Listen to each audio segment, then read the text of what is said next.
India express आपको दिखाए सच का आईना।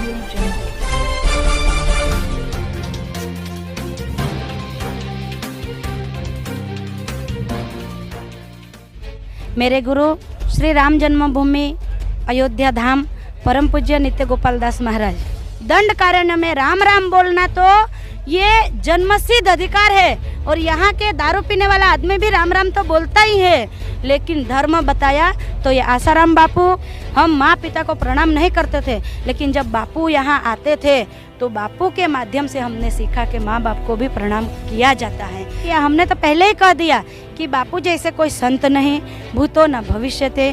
बापू ने जो काम किया है वो कोई नहीं कर सकता। इन्होंने बहुत सालों से इन वनांचल में आकर के बहुत ज़मीनी लेवल पे काम किया है कि बापू की सुरक्षितता ही सबसे पहले तो हमारे लिए बहुत बड़ी बात है। बापू सुरक्षित रहे तो हमारा धर्म भी सुरक्षित रहेगा। तो मैंने तो कह ही दिया कि जो बापू ने काम किया वो कोई कर ही नहीं सकता। इतना अच्छा काम, धर्म का काम, और बापू बाहर आए और धर्म का काम फिर से चालू करे, ऐसे आदिवासी जनजाति समाज में बापू फिर से जाए, यही हमारा कहना। जय श्री राम।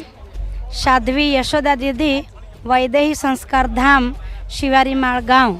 मेरे गुरु श्री राम जन्मभूमि अयोध्या धाम परम पूज्य नित्य गोपाल दास महाराज। आज यह दंडकारण्य जहाँ मेरा जन्म हुआ है और ये मेरा जन्मभूमि है कि गुरु चाहे कहीं भी रहे लेकिन काम चलता रहे, वही वास्तविक धर्म है। और उन्होंने काम जमीन लेवल पे किया है। जब हम इस दंडकारण्य में बहुत छोटे छोटे थे, 5 साल की उम्र में भी हमने बापू का दर्शन किया था। स्वयं बापू गाड़ियाँ भर के कपड़े लाते थे, मिठाई खिलाते थे, ये हमने देखा। इस साल दीपावली में बापू आए तो अगले साल कब दीपावली आएगी। और जब हम छोटे छोटे थे तो हमारे माँ बाप को हम पूछते थे कि माँ दिवाળી क्यारे आवशे, पेला दादा दाढ़ी वाला आवे ए लाडू आपी जाए, मिठाई आपी जाए। हमको ये पता नहीं था कि क्यों खाने को मिलता है, लेकिन जब खाने के लिए तो वही लाते हैं। ये इसके माध्यम से उन्होंने सत्य सनातन धर्म की पहचान कराई। दंडकारण्य में राम राम बोलना तो ये जन्मसिद्ध अधिकार है। और यहाँ के दारू पीने वाला आदमी भी राम राम तो बोलता ही है, लेकिन धर्म बताया तो ये आसाराम बापू, इन्होंने बहुत सालों से इन वनांचल में आकर के बहुत ज़मीनी लेवल पे काम किया है।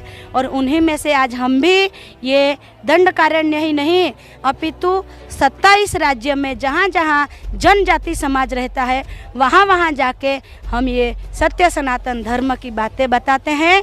आज मेरे पास ये दंडकारण्य में 50 बेटियाँ हैं जिसका जो निराधार है उनका रखना, खाना पीना, गवर्नमेंट स्कूल में पढ़ने के लिए जाना, ये सब हम संस्कार के साथ में शिक्षा की बात यहाँ पर रखते हैं और करते हैं। हमारा कहना तो यही है कि बापू ने इतना सारा काम किया। हमने तो पहले ही कह दिया कि बापू जैसे कोई संत नहीं, भूतो न भविष्य थे।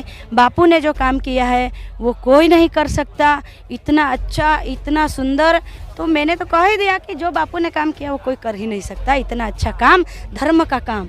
और इतना ही नहीं, मातृ पितृ पूजन दिवस जो मनाने की जो प्रथा की है वो पूज्य बापू से ही हुई है।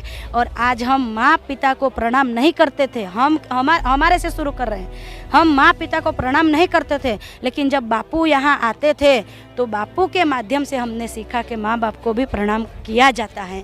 हमारे यहाँ सिंदूर लगाया हुआ पत्थर रहता था, उसको हम मारवती हनुमान मानते थे, गांव का देव मानते थे।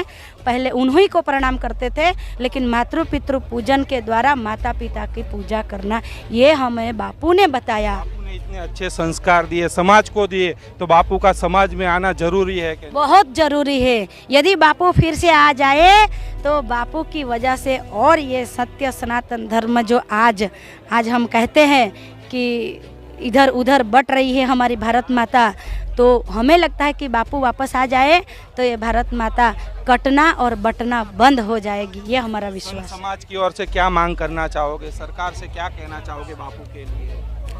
यही कहना चाहेंगे कि बापू की सुरक्षितता ही सबसे पहले तो हमारे लिए बहुत बड़ी बात है। बापू सुरक्षित रहे तो हमारा धर्म भी सुरक्षित रहेगा। और बापू को हम सुरक्षित रखना चाहते हैं और बापू बाहर आए और धर्म का काम फिर से चालू करे, ऐसे आदिवासी जनजाति समाज में बापू फिर से जाए, यही हमारा कहना।